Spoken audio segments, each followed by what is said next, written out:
Hello mga kadon mekaniko, ayan nagbaba na naman tayo ng transmission ng Altis 2006 model. So ang problema niya, kahit makapal yung lining niya, nag-i-sliding pa rin siya mga idol.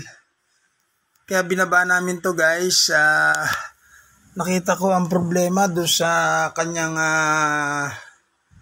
flywheel guys, sunog ang kanyang flywheel. Yan, ito yung Altis na ginagawa natin mga idol Kung makikita niyo yung Altis na yan, ayan yung ating binabaan transmission. Ayan, pinopokus ko yan. Tinanggal natin yung kanyang flywheel. Hindi ko na lang na-video. Medyo busy mga idol. Ito ay 2006 model manual transmission. Ayan kaya may kumot yan guys kasi bagong pintura. Ayan, tinanggal natin yung mga ilalim niya, yung itsura. So itong sasakyan na to na overhaul namin 5 years ago pero hindi kami nagpalit dati ng clutch nito guys. Ayan, makikita nyo, maayos, magandang pintura. Kapag pintura pa lang yan, mga lodi. So, naging problema niya na nag-i-sliding siya. Kasi yung lining niya, halos 8 years na. 8 years na yung lining niya. Pinapakita ko na yung bagong lining niyan. 8 years na yung tinanggal natin lining dyan. Pero nung in-overhaul kasi namin yan, hindi namin pinalitan ng clutch kasi maayos pa naman. Ayan yung kanyang pressure plate. At saka ang problema nito kapag mainit na, matigas ng apakan ng clutch, mahirap ipasok. So ang naging problema nito mga idol ditong yung kanyang pressure plate. Yan, makapal pala yung lining niya Yung pressure plate niya kapag mainit na, mahirap siyang ipasok ang kambyada. Ayan, hinihipo ko at tinahawa ko nga yung lining niya, makapal pa kaya pinasabay ko na rin siya papalitan. Para isang set na lang, original yung ating pinabiling pyesa sa customer mga idol. Tapos yung kanyang flywheel, surface din natin. Papakita ko sa inyo mamaya kasi hindi ko na na-videoan kanina. Kasi busy yung mga idol, marami namin trabaho. Yung pinapakita ko niyan, release bearing yan. Yung kanyang release bearing, magaspang na rin ang ikot niyan, magaspang na ang ikot. Kaya pinapalitan namin yan. Yan yung transmission, ikabit ko na nga yung bagong release bearing. Mga idol yung oil seal naman, wala naman tagas ang oil seal kaya hindi na namin pinalitan. Yan, tinuturo ko na yan mga idol. Tapos yan nga, yung itsura ng binaba naming Altis. So, ang naging problema niyan is yung kanyang pressure plate talaga mga idol. Tapos ito namang hawak ko na yan, lilinisan ko yan, yung throttle body. Kasi nagtataas baba ang idling niya.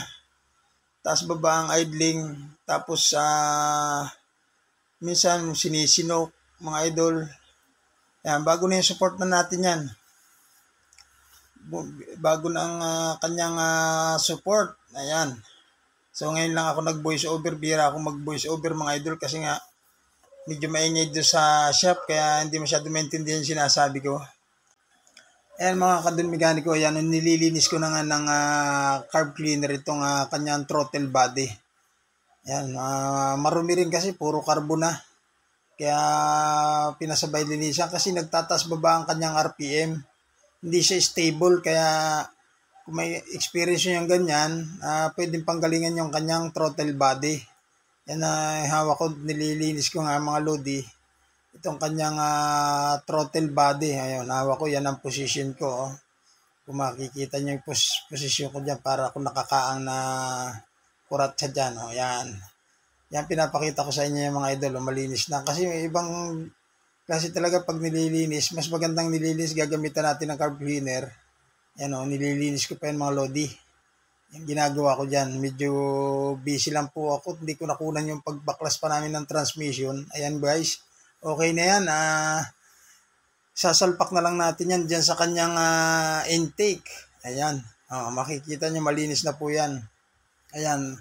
Pakalipas ng ilang minuto guys, ayan nakakabit na yung kanyang throttle body. Ikakabit na lang natin yung kanyang cable. Yan, mapapansin nyo, malinis niya. Kasi ang problema nito, hindi stable yung kanyang RPM kasi nga marumi po yung kanyang throttle body. Ayan, kung sa gusto magpagawa po dyan or kaya nyo namang i-DIY yan, kaya nyo i-DIY, kaya magagawa rin yan, sundan nyo lang itong video ko guys. Ayan na nga po, pinarepace natin yung kanyang flywheel yan. Sasalpak na lang natin. Hindi ko masyadong mabidyohan, mapukusan ng video kasi Absent yung kasama ko dito, dalawa lang kaming gumagawa, tag-isang sasakyan pa kami, ayan. Ayan, yan ang naging problema niyan guys, yung kanyang pressure plate. Ayan, kaya binabayan. Tsaka ito, hindi na rin pantay ang lapat niya diyan sa clutch disc. Kaya pinasabay rin namin yan. Kung bago pa lang po kayo sa aking channel, please like and subscribe. Don_Mechanical TV. Salamat!